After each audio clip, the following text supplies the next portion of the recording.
didn't shoot you. Hi! Anyway. That's weird. Hi, this is Tea Time. It's gonna be another edition of the show with Michal. So we're gonna talk about school, like university, PWI, all things higher education. And let's get into it. So we already kind of talked a little bit about student loans, but you were telling me a little bit about like your life experience with and without them. Okay, I don't have student loans. Shocker. But I don't have them because I'm too poor to have them. Like I can't even get them because my mom can't co-sign. Like, and when I was trying to I can get this loan, I was trying to go to AMW, which I heard is called really scammed up.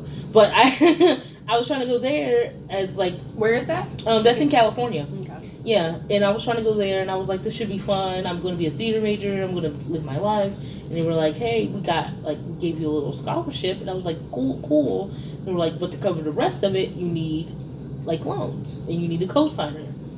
I was like, I don't really have one of those. And they were like, ah. And that was it. That made me so sad. Yeah. And they were just like, oh. And so I had to go to the school that gave me the most money, which ended up being LSU. gang. That's right. I don't even know what the hand sign is. I was going to throw the hand sign, but I don't know what it is here. Nothing. Probably which looks like a loser. That's probably not right. As well as you stand for. Anyway, that's where we met. University. We currently go to LSU. Sorry, LSU. I didn't mean that. I meant it. But... because you pay for me. They pay for me too. Maybe. But I don't have student loans because people pay for me to go here.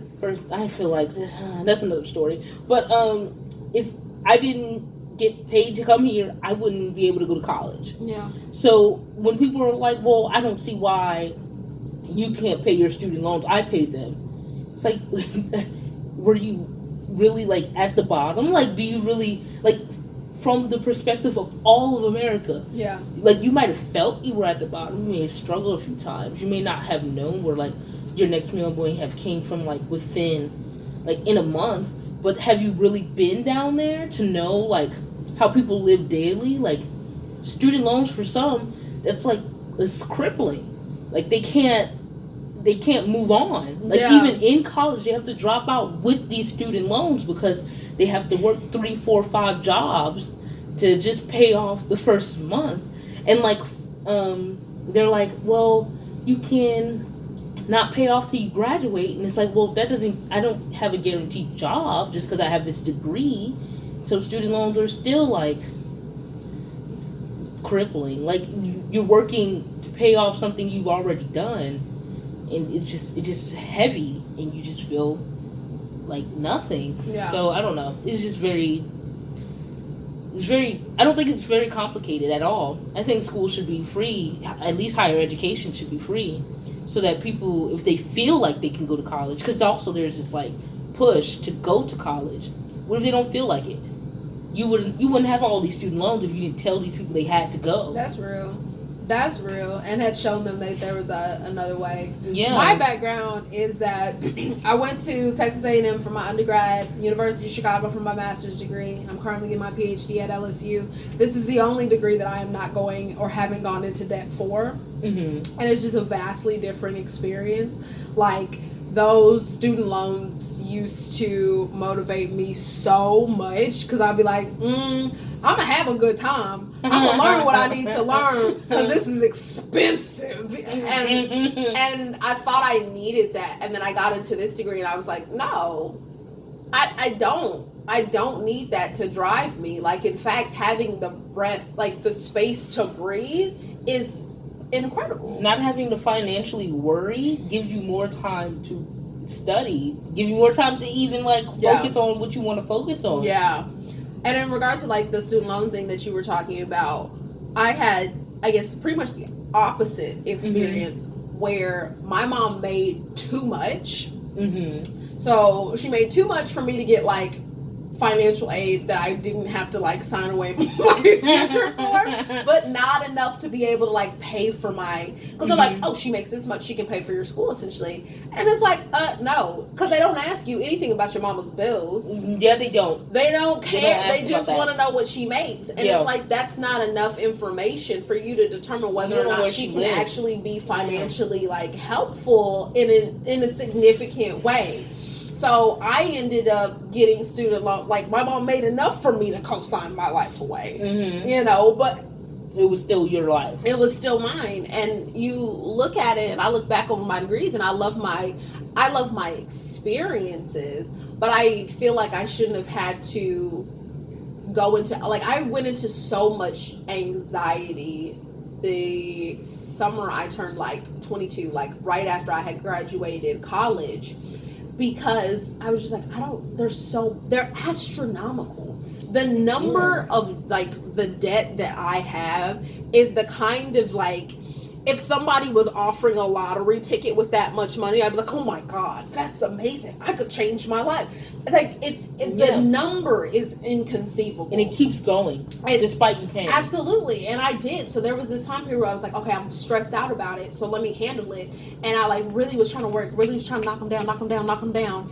And I did, like, and it wasn't significant. It just didn't matter. And it's so demoralizing. So I really hated that. We already kind of talked about student loans, but we can kind of shift into our experience, like, here, because we're at two different parts of our, like, educational experience. Like I said, I'm finishing up my second year of my PhD. And I'm in my second year of undergrad. Yeah. So, vastly different. We both have our qualms with our educational experience. We do go to a predominantly white institution. Yes. Which has its own. I don't want to fight against you HBCU people. I don't. And I don't want to fight because I want to go there. You did not give me money to go there. And then the conditions are just as bad, if not worse. Like, I could not co-sign to go to college. So it's kind of like, it defeats the purpose of saying, this is a historically black college, and did not give me the resources to be able to go. Like, it just, That's real. And also, I didn't like think, oh, well, this is a PWI, I'm going to be surrounded by white people. I didn't think that. I just thought I need to get my degree in what I want to get it in. And I applied, and this is what happened. It is a whole new world. It's a whole new world. Because even I didn't necessarily grow up with a whole bunch of white people. When I went to high school, there were white people and stuff. But going to Texas A&M, which is similar, but also way more culty because it's also like a military school, and it's Texas football, which is its own level. You like, because and college is weird because it's a microcosm where it's like, the rest of the world kind of fades away, and this is your existence. And so when you're surrounded by things that constantly make you feel at odds, you're like, wait a minute, I didn't even know that it felt like that out here. Like, honestly, sometimes it feels like we're living in a different decade or century at school. You're like, wait, what did you just say? I had a class with somebody, and he was like, Africans are savages. And I was like, come on. We were studying international studies. Like, he would say all kinds of wild stuff like that. And then I found out later he was like Jewish and gay and a ginger. And it was just like, you have so many little identities going on. And I think it was a Bell Hooks quote where it was like, just because you have suffered does not mean you have compassion. Like, they don't inherently go hand in hand. And it's just wild to me. It is so odd. And so being on a college campus, my first like really jarring experience was I was in my dorm and I had entered, and there was a pipe and it said "suck a nigger dick" on, and it was just like, because it was in my home, right? Like, and you're just like, wait. Because if it's out, I was hearing about like professors getting nooses on their doors and all kinds of stuff, and like, you're like, okay, that's not great, but it's not in your house. Right. And you're like, it's still an insult without that word. Had you just like suck a dick might have even been funny, you know? Yeah. Because like, what do you gain by doing that? And it's just wild to me. Yeah. So it is an odd experience too, because I feel like this is also the place that's supposed to be teaching you your voice and the power of your voice, but it's also the place that tries to silence you and make you feel like, when I went to the University of Chicago, I didn't feel like an imposter until they were like, we know that you're probably experiencing imposter syndrome, and like, this place wasn't built for you, and we know that it's not made for you, and we know that like even to this day it still is not particularly accommodating. And I'm like, wait I didn't come in with that. I didn't come in feeling like I didn't belong here, or this wasn't like a space for me, until you told me it wasn't. Yeah. But you're also the ones who teach me that like that's wrong and it's not, and they give me the language to explain why it is. Right. Like there are times where I'm like, oh, I'm like one of the only black kids in here. Yeah. But I don't get that until there's something, like, it's not even like a word that's said, or it's just maybe like a joke that I think of, and I'm like, oh, no one in here will get it. Yeah. Because they're white. Yeah. And they don't get the culture part, and it's like, wow, I forgot just that quick that I was here. Because at first it's like it's just like your people. And that's why I think it's like a really big like argument between black people in PWIs and black people at HBCUs. Black people at HBCUs are like, you're less black because you go there. Right. And it's like, no, for me, it was just, I'm a person. Or like you're self-hating. Yeah. They make it seem like that too. No, it's just, I'm a person. Yeah. And you don't know the situation for why I had to come here. Right. Or like, if it was just, it was closer, or if someone I knew was in this specific area. Like, you don't really know. Right. And to say, but there are like, and when you're like, that's what you get for going there. And it's like, that's kind of self-hate. That's self-hating on you. Yeah. Because you hate me enough that I'm comfortable in my blackness to go somewhere where I'm not always constantly surrounded by black people. But at the same time, it's like, it's not my fault that they're hating. Yeah. So so to say you're pro-black and then at the same time be anti-black is very, very wild. It is. That is crazy. And I think too, if I'm honest, and I don't know if I've said this in a different video somewhere else, I didn't go to a HBCU. One, yes, it didn't have like what I was really trying to study. The financial aspect wasn't really like what I wanted to see. Like, there was a lot of reasons. Mm-hmm. But one of the main reasons is I didn't feel like fighting to prove I was black enough all the time.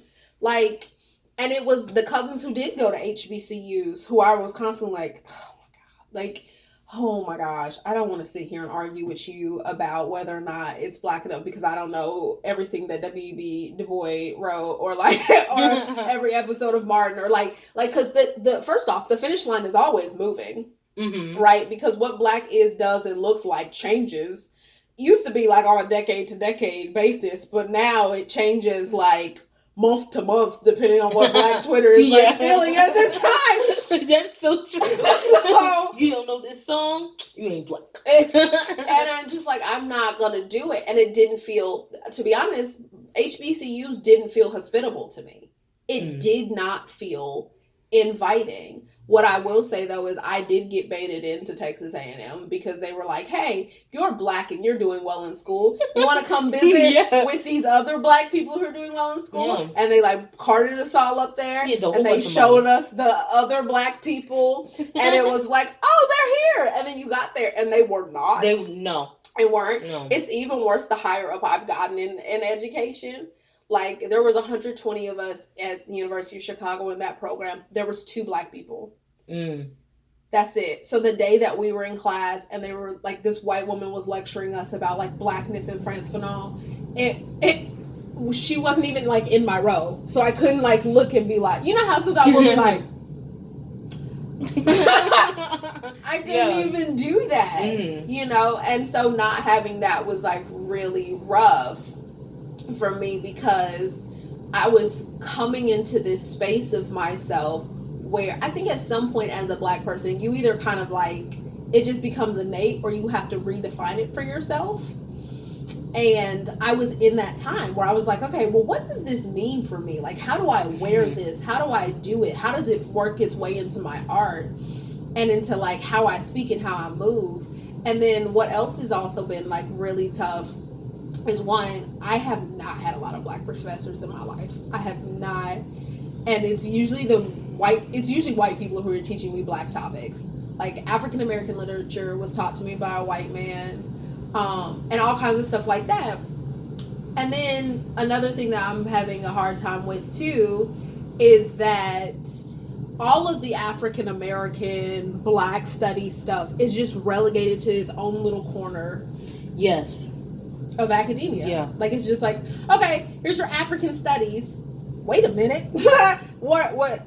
But then here's 19th century class, or here's 17th and 18th century class. They get their own classes. And I'm confused. Yes. Like, black people weren't in the 17th and 18th century? What happened? We were just born in the 19th century. Like, we just showed up. Like, no, wait. So we were slaves, and then we disappeared.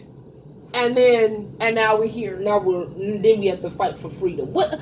Oh yeah, because it pops back up in the 1960s, and that's crazy. And then you get the Harlem Renaissance in like the 1920s. Like you just get these flips. Here's some poetry that came from being struggling. Yeah, girl, I'm so sick of learning about being struggling. I'm so sick of it. I'm like, dang, can I get?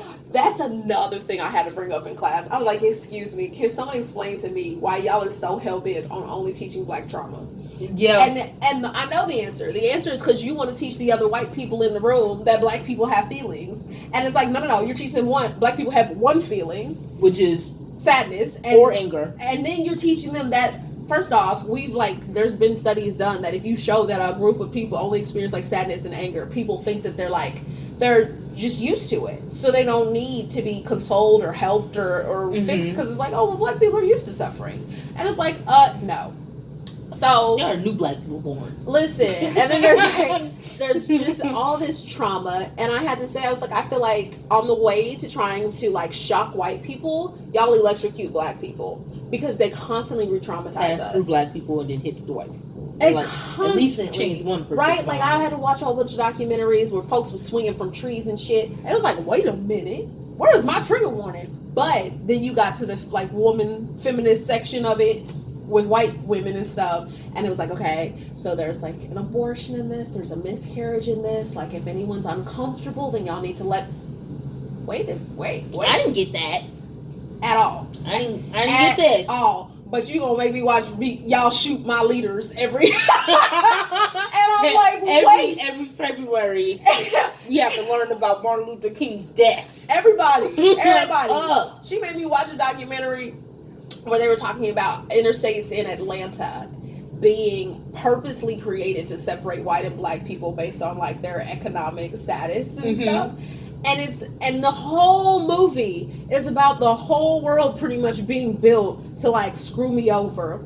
And I came to class and I was like talking to her, and she's like, you're in academia, you're getting your PhD, so you're probably gonna like follow this path in life. She's like, this whole thing is created to like chew up black women. It's death by 1,000 cuts, like all this stuff. She's like, here, I have an article on it, I'm gonna send it to you.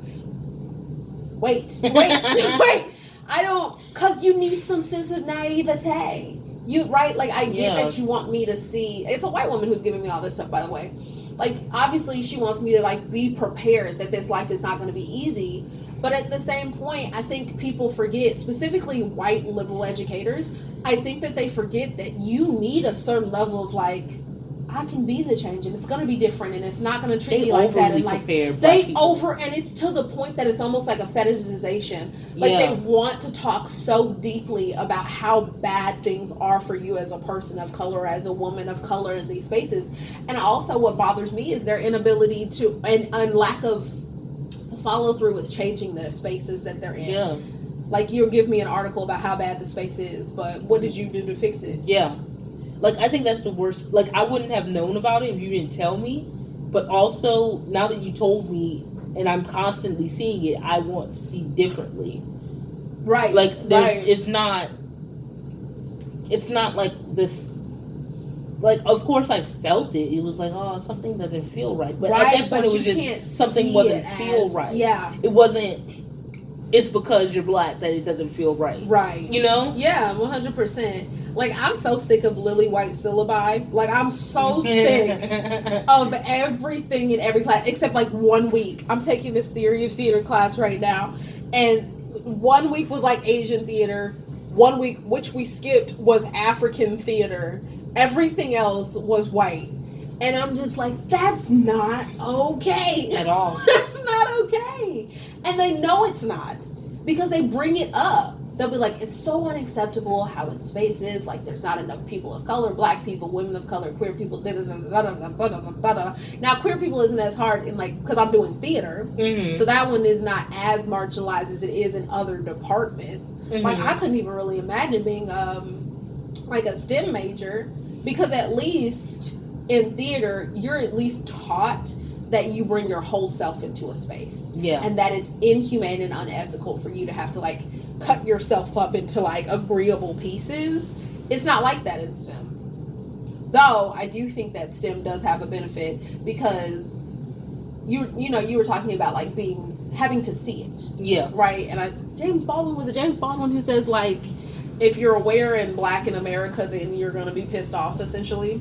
Sounds like it. But sounds like something James Baldwin would say. Basically. And it's like, in theater and in performance studies and stuff, they make you hyper aware. In the liberal arts in general, yeah. They make you hyper aware of the ways that these spaces tear you up and tear you down and stuff.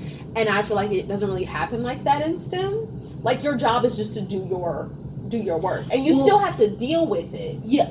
But they're not teaching you to see it. I have friends in STEM, and it's different, but it's still like they're being torn down because of. I believe you are being torn down, yeah. but I just feel like it's just different. It's just this two-handed gesture of like, hey, see what's wrong right there, and then like hit you in the back of the head once you look in that direction. With STEM, it's more. It's not subtle. But it's still not subtle. Yeah. It's just different in liberal arts. They're like, look what happened. Yeah. And in STEM, it's more like, are you smart enough to be here? Yeah. And so it's like that's why it's different, because they're like, right. Liberal arts is like, you are smart enough to be here. No one wants you here though. And in STEM, it's like, no one wants you here because we don't believe you're smart enough. Like, and then you have to go investigate on your own to be like, wait a minute, why does it feel like this? I feel you. So it's different in the fact that they changed the words around, 100%. But it's still 100%. No one wants us here. Yeah, you have to make space for yourself, and that's tiring. And I think that's why a lot of people get out of STEM in the first place. Yeah, like even liberal arts, like why you don't see as many black people knowing that black people like theater, because it's like after a while it gets tiring to try to make your own space. It's exhausting. I had a friend I was talking to. She's doing the MFA here, like the Masters of Fine Arts, and she was talking. She's black. She's a black woman, and she was talking to me, and she was like, I do not feel like I get the roles, like, because and she's a darker skinned black woman. So she's like, I just don't feel like they really pick things that there are roles for me for, which to me says that they're doing like color specific casting, which I think is problematic. Like, if that's all you do, then you're making it so that there are certain bodies and certain people that will never really get stage time. Anyway, she told the person who's in charge of like the program, and they were like, oh, well, you should find the black troupe that's like around in the community. Like, yeah. What? Like, I went to This is your job. What? Like, there was an improv festival, I think I told you about it, and like I went to a couple events, and like there was like obviously a certain demographic there, right? There was like only like 1 or 2 black people, but there was one show where it was like, oh, we're black improv and we have this platform and blah blah blah, and I was like, I've never saw that before. That's like, why haven't anyone ever like said anything? Like, black people do improv by themselves. Like, I never knew about that. And it's just it shows you that we're everywhere. Absolutely. Like, we are. Absolutely. But there's so many people saying, oh, no one wants you, that you don't look for them. Yeah. Because you're assuming you're like, that's not a black thing. Yeah, you're assuming they left. And you don't think like you're the first person to do it. It's just you think you're the only person at this time to do it. Yeah. And it kind of like kind of just it kind of like brings you down a little, which is why I think so many people are like, well, I can't be here alone.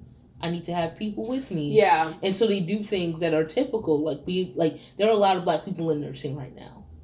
Or a lot of black people. I'm gonna stop you because we have to do a whole different episode. Yes, because it's already at a certain time. But yeah, so we are gonna do a part 2 to this video. But what is the moral of the story for this one? Moral of the story is don't judge other black people because we're all going through the same things, just differently. Let's see. That's nice. Nicely done. What's my moral of the story? My moral of the story is. It's hard. I think two truths can be true, right? That you have to find space and you have to make space that are for you and good to you. That's my moral of the story. So thank y'all.